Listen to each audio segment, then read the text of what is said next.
murakoze cyane ndabaramukije mwese nitwa Nishimwe Erwan Nolwen nkaba ndi umuyobozi wa Van Beauty and Fashion.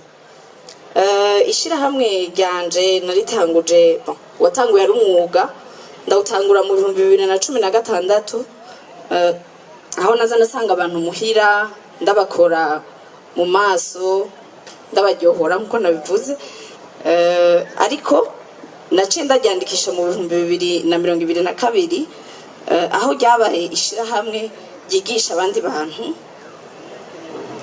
aho ryabaye ishirahamwe ryigisha abandi bakenyezi nka jewe mu bijanye n'umwuga nkora kugira dushobore gushika kure turi kumwe. Ikindi nuko iruhande yuko turyohora abantu dusokoza abantu canke tubasiga turigisha ni kuvuga twaratanguje ishure ryo kwigisha uyu mwuga dukora kuko twabonye yuko mu mahanga ari umwuga munini cyane urimo amafaranga menshi nko mu gihugu ca Amerika urimo imiliyaridi nimba ntihenze ijana imiliyaridi zirenga ijana z'amafaranga y'amanyamerika mu mbabarire bari batuhaye iminota mike nico gituma ndanyaruza. Ikindi nuko dushaka gushishikara dukomeza ishure kuko twabonye yuko uyu mwuga wacu hanze uzana amafaranga menshi. Twashatse yuko duforoma ugwaruka ubu tumaze guforoma abantu bagera ku 50 bavyize. Ishingiro tushaka kandi gushiraho ibujumbura canke mu Burundi ihinguriro ry'ibikoresho dukoresha ibikoresho vyinshi ariko vyinshi muri byo tubikura hanze kandi bidusaba amafaranga mva mahanga bikaba ari ibintu bitoroshe ariko dushoboye kuronka ihinguriro hano mu Burundi turashobora gushorerwa n'ibihugu bibanyi ayo mafaranga gutyo akaza iwacu mu Burundi. Hanyuma turashaka gushiraho n'urubuga rufasha ugwaruka gutangura no gutunganya imigambi y'iterambere. Ineza y'ivyo byose rero nuko duriha amakori akinjira mu kigega ca leta ubunye aho tugeze hanyuma tugahimiriza tugafasha n'umukenyezi gukura amaboko mu mpuzu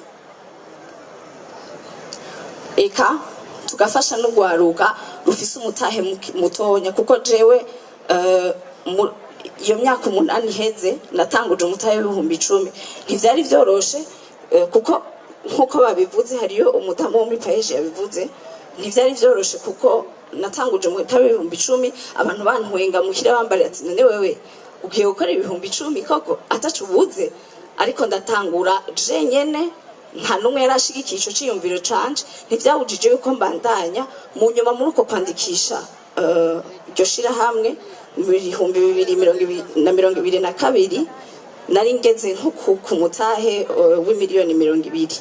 Murumva yuko ari ikintu kidasanzwe.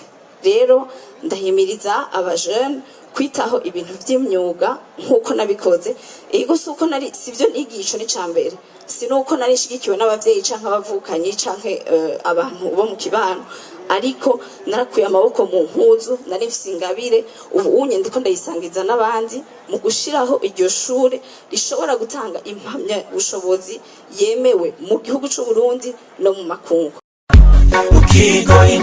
Mama Kwize inkuru y'umunezero sha amatwi nabiri urabona mu ntara ya Gitega hasigaye hari ikigo c'ubuvuzi kama citwa inshuti ya bose. Hewe gikora gute? Yo ikigo c'ubuvuzi kama inshuti ya bose gifasha abajya abantu bose bagenda nazandwara nizi yo nozidondagura nkazima urabona abajya abantu bose bafise indwara y'igisukari gute hypertension amaso infection igitigu hepatite B na C zamibe umusipa abafise ikibazo ca estoma amafigo ibivyimba umugongo rheumatisme asima kudadarara iziba ry'imitsi indwara z'urukoba intandara kumeneka umutwe bidahera ingaburo kubavye abavyeyi bibungenze kongereza inguvu ku bubakanye Oya. imvune amakonyera sinezite babana basobaho baryamye ico kigo kirabafasha cane Numva benshi kimaze gufasha Ego. baragishingira intahe Yumvikana. n'abarya abantu vyananiranye yuko baheba itabi Ego, yo sha. baba bukozeko hewe sabwe erega ca kigo kirakomeye aho kidakomera